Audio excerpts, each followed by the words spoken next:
Minute మీకేం జరగబోతుందో మీకు తెలుస్తుందా? ఎందుకు తెలుసుకోవాలి నేను? నా నాన్న నాతో ఉన్నప్పుడు నాకెందుకమ్మా తెలుసుకోవాల్సిన అవసరం? నేను నా ధర్మాన్ని నిర్వర్తిస్తూ నేను ముందుకు వెళ్ళడం అనేది నా ధర్మం. ఇప్పుడు నేను తెలుసుకుని ఏం చేస్తా? అంటే పక్క వాళ్ళ గురించి మీకు తెలుస్తున్నప్పుడు మీ గురించి మీకు తెలియదా? నేను అదే అంటున్నా, నా గురించి నాకు తెలుసుకొని నేనేం చేస్తా? నన్ను కావడానికి నా నాన్న ఉన్నప్పుడు నాకెందుకమ్మా తెలుసుకోవాలి? ఇప్పుడు ఒకానొక సమయంలో పట్టెడన్నం కోసం పుట్టెడు చెమట కార్చాను, పుట్టెడు నెత్తురు కార్చాను. ఇవాళ 5 కార్లు మెయింటైన్ చేస్తున్నాను. ఇదంతా ఎవరి వల్ల వచ్చింది? నాన్న వల్ల వచ్చింది. నా సంగతి నాన్న చూసుకుంటున్నాడు. నన్ను నమ్మిన వాళ్ళకి సేవ చేసి వాళ్ళ క్షేమాన్ని బాగోగుల్ని చూసుకునే అవకాశాన్ని నా నాన్న ద్వారా నేను పొందాను. అంతే తప్ప నేనేమన్నా దేవుణ్ణా? ఏదో నీ శ్రేయోభిలాషిని అంతే. రైట్. అయితే మీరు కొంతమంది గురించి జాతకాలు చెప్తున్నారు. రీసెంట్గా అల్లు అర్జున్ గురించి చెప్పడం జరిగింది. మీరు అన్నట్టే జరిగింది. ఓకే, మీరు అది అయ్యాక చెప్పారో తెలియదు, అయిన తర్వాత చెప్పారో తెలియదు, కానీ బట్ వాస్తవంగా అయితే జరిగింది. అయితే ఆ అబ్బాయి శ్రీతేజ్ ఎవరైతే ఉన్నాడో ప్రెసెంట్, ఆ తల్లి చనిపోయిన అటువంటి కొడుకు ఎవరైతే ఉన్నాడో ఆ కొడుకు పరిస్థితి ఏంటి? ఖచ్చితంగా చెప్పాలి అంటే ఈ విషయంలో ఇది నేను డిసెంబర్ 2వ తారీఖు నాడు కూడా తెలియపరిచాను. అంటే ముఖాముఖిగా నన్ను అడిగినప్పుడు చెప్పాను. అంతకుముందు నవంబర్ 3వ వారంలో కూడా చెప్పడం, కార్తీక మాసంలో శివాలయంలో పరమశివుడి సన్నిధిలో కూర్చొని నన్ను ఆశీర్వచనం కోసం వచ్చినప్పుడు నేను వాళ్ళతో ముచ్చటిచ్చినప్పుడు ఇదేదో తేడా కొడుతోంది, వస్తున్న ముహూర్తం బలి కోరుతుందేమో అని అన్నమాట. చాలామందే ఉన్నారు దానికి. ఇదేదో నోటికొచ్చిన మాటగా మాట్లాడింది కాదు. అయితే ఇది ఇబ్బంది పెడుతుంది, సమస్తం అందరినీ ఇబ్బంది పెడుతుంది అని ఆనాడే చెప్పాను. చెప్పిన మనుషులు కూడా ఉన్నారు. అలాగే ఈ మాధ్యమాల్లో కూడా చెప్పడం జరిగింది. అయితే డిసెంబర్ 4, 5 అది వచ్చినప్పుడు ఈ ఘటన జరిగింది. 5వ తారీఖున ఈ ఘటన రాత్రి జరిగింది. జరిగిన వెంటనే నాకు కొంతమంది చెప్పడం కూడా జరిగింది.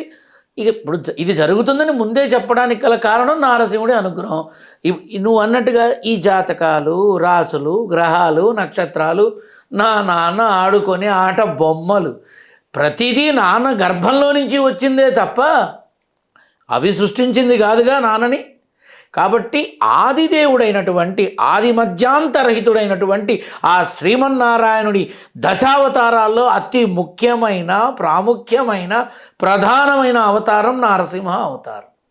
ఆయన జన్మస్థలంలో నాకు జన్మనిచ్చింది నా తల్లి, అది నా అదృష్టం.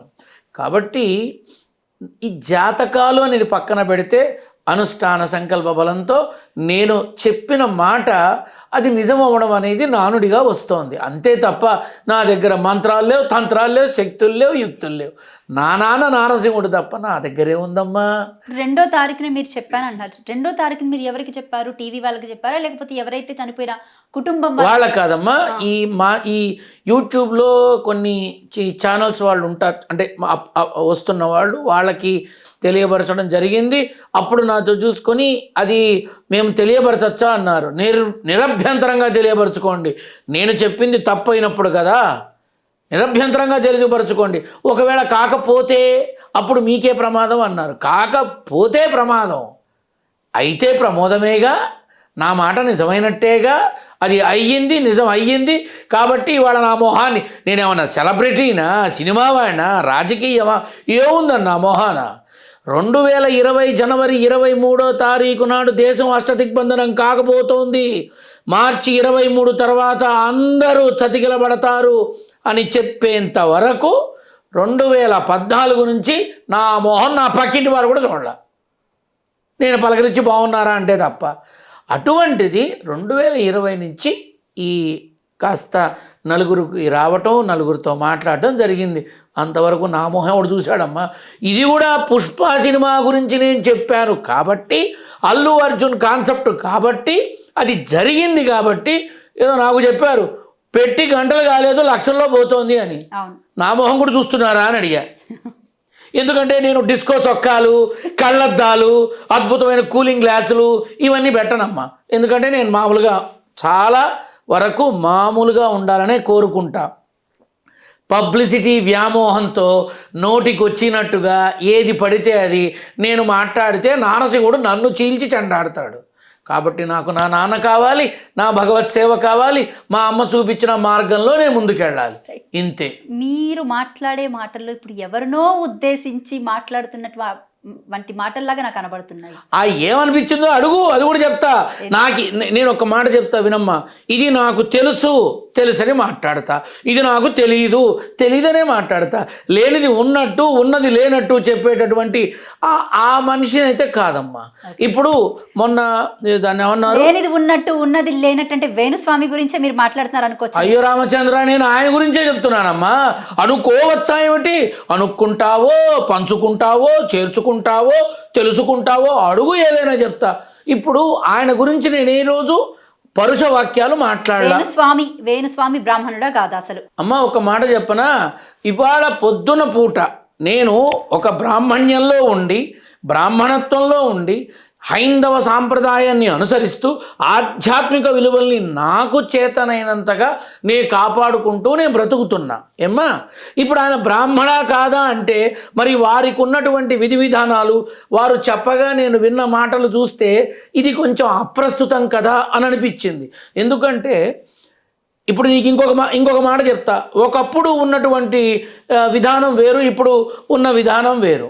ఇప్పుడు ఒక శుభక్రతువుని చెయ్యాలి అంటే ఉపవాసం ఉండి చేసేవాళ్ళు ఉంటారు, తేలికపాటి పదార్థాలు తీసుకొని చేసేవాళ్ళు ఉంటారు, పాలు కాఫీ మాత్రమే తాగి చేసేవాళ్ళు ఉంటారు. ఇవాళ అదేమీ లేదు. పొద్దునే చక్కగా వెళ్ళటం, ఆ మట్టున ఓ ప్లేట్ ఇడ్లీ, ఓ ప్లేట్ పూరి తినడం, అంత టీ తాగడం, అప్పుడు వెళ్ళి సత్యనామృతం చేయటం, అప్పుడు వెళ్ళి పెళ్లి చేయటం. మరి దీన్ని ఏమంటావు? మరి బ్రాహ్మణుడు చేయకూడదు కదా? ఏమిటయ్యా అంటే అది వాళ్ళ జీవనాధారం, తప్పదు, చేస్తారు. మరి నేను చాలామందితో విన్నాను, నేను మందు కొడతాను, మాంసం, అది ఆయన స్టైల్ ఏమో. మనిషి చూడడానికి బాగా గుండుగా నిండుగా స్టైల్గా ఉంటాడు, అందంగా ఉంటాడు, కలర్ చొక్కాలు వేస్తాడు, కూలింగ్ గ్లాసులు పెడతాడు, తప్పే ఉంది, అది ఆయన ఇష్టం. మరి బ్యాంకాక్లో పూజలు చేస్తున్నారో ఇక్కడ నాకు తెలియదమ్మా, కానీ నేను విన్నాను కాబట్టి చెప్తున్నా. చాలామంది మీ మాధ్యమాల్లోనే వీడో వేస్ట్ ఫెలో, ఆ వేణుస్వామి తమ్ముడా, వేణుస్వామి తోడపుట్టినవాడా, ఇట్లా అడిగిన వాళ్ళు ఉన్నారు.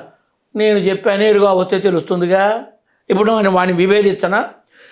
కాకపోతే చాలామంది ఆయన ఎన్నికల ముందు చెప్పినవన్నీ కూడా జరగకపోవటం వల్ల నేను చెప్పినవి జరిగినట్టుగా మాధ్యమాల్లో చూశారు కాబట్టి ఏదో నా మొహం చూస్తున్నారు.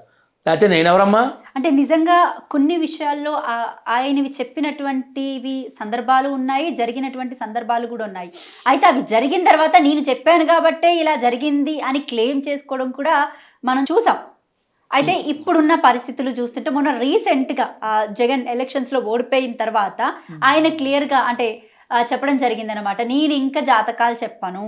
ఇలా చెప్తారని కూడా ముందే చెప్పా, మీ మాధ్యమాల్లోనే చెప్పా, సీతమ్మ సన్నిధి అనే ఛానల్లోనే చెప్పా, అంతేకాకుండా యూట్యూబ్ ఛానల్స్లోనే చెప్పా, మే 17 చెప్పా, జూన్ 2 చెప్పా. ఏపీ యొక్క ఎన్నికల ఫలితాలు ఎలా ఉంటాయి అంటే చక్కగా చెప్పా.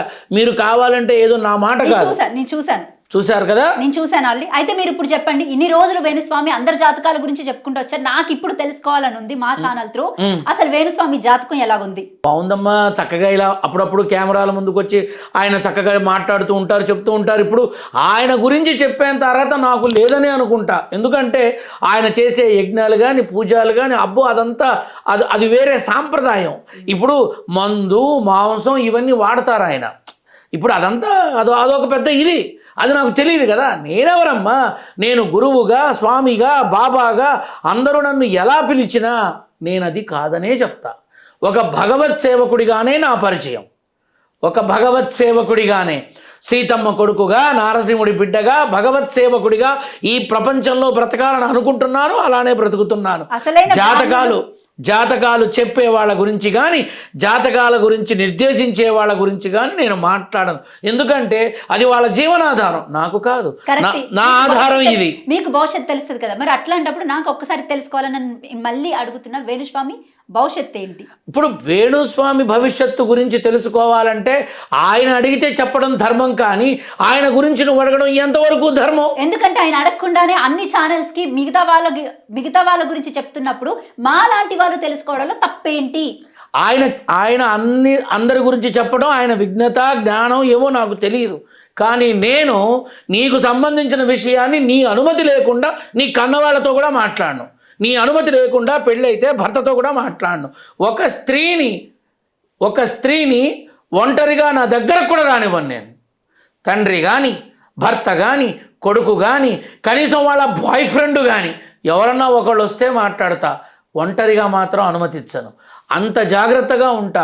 ఒకరి విషయాలు వాళ్ళ వ్యక్తిగతం, వాళ్ళ గురించి నేను మాట్లాడను. ఇప్పుడు నువ్వు అన్నావు ఆయన భవిష్యత్తు గురించి నీకెందుకంతా ఇది అని నేను అడగచ్చు. మీ మాంజమాల్లో మనం రామా అన్నా ఏమిటి నీ అన్నావా అన్న స్థితిలో ఉంది ఇప్పుడు. కాకపోతే ఆయన గురించి, ఆయన భవిష్యత్తు గురించి నేను చెప్పాలని అనుకోవట్లేదు. అది నాకు అప్రస్తుతం కూడా. వయసులో పెద్దవాడు, ఆయన చెప్పినట్టుగా జ్ఞానంలో పెద్దవాడు, నాలెడ్జ్లో పెద్దవాడు, అన్నిట్లోనూ పెద్దవాడు, ఎందులో కాదు. నేను కనీసం ఎగ్గు ఉన్న బిస్కెట్ కూడా తిన్నాను. ఆయన అందులో మహానుభావుడు, నాకు ఆ స్థాయి కూడా లేదు. నేను మామూలుగా ఎక్కడికన్నా వెళ్ళి ఈ థమ్సప్లు, కోకాకోలాలు ఇవి తాగాలంటే ఒక భయం వేస్తుంది నాకు, ఇందులో ఏమన్నా ఉందా అని. కానీ ఆయన అబ్బో అమృత పానీయాల్లోనే అద్భుతమైన వ్యక్తి. ఏ రకంగా చూసుకున్నా కూడా నేను ఆయనకి సమకాలం కాదమ్మా. కాబట్టి ఆయన గురించి మనకు అనవసరం. ఆయన గురించి ఆయన వచ్చి అడిగితే మాట్లాడితే ధర్మబద్ధంగా ఉంటుంది. కానీ మనకెందుకమ్మా? పిలిస్తే వస్తారా ఆయనతోటి? ఏమ్మా చర్చకు పిలిస్తే వస్తారా? ఏమని? దేని గురించి చర్చ? జాతకాలు మాట్లాడను, రాసులు, గ్రహాలు, నక్షత్రాలు గౌరవిస్తాను, విమర్శించను. వాటితో నాకు సంబంధం లేదు. నారసింహుడు తప్ప నాకు ఇంకొకటి తెలియదు. ఏం చేస్తారు నాతో చర్చ? ఏం చేస్తారమ్మా? నేను ఏదైతే పవన ప్రభంజనాలు వీయబోతున్నాయి, ఆంధ్రాలో పూర్తిగా తెలుగుదేశం పార్టీ ఎన్ని గెలిచినా, ఎంత గెలిచినా, అందరినీ తుడిచిపెట్టినా పవన ప్రభంజనాలే వీస్తాయి అని జూన్ 2, మే 17 చెప్పా. మీకు కావాలంటే సాక్ష్యం కూడా ఉంది. ఏమ్మా? అవునా? మరి ఆయన ఏం చెప్పారో నాకు తెలియదు. ఏమండి మేము ఆయన దగ్గరికి వెళ్ళామండి, ఆయన ఏం చెప్పినా జరగలేదండి, అందుకే వచ్చామంటే, అమ్మ మీరు రండి, నన్ను అడగండి, నేను చెప్తా. నా దగ్గరకు వచ్చి ఇంకొకళ్ళ గురించి తక్కువ చేసి మాట్లాడకండి, అది తప్పు. ఆయన దగ్గరికి వెళ్ళారు, అవలేదు, ఓకే రైట్. ఎవరో చెప్పారు, నా దగ్గరకు వచ్చావు, నేను చెప్తున్నా, నమ్మితే నమ్ము, లేకపోతే లేదు. కానీ ఒకరి గురించి వ్యక్తిగత విమర్శ మనం చెయ్యకూడదు. ఇది నా లెక్క.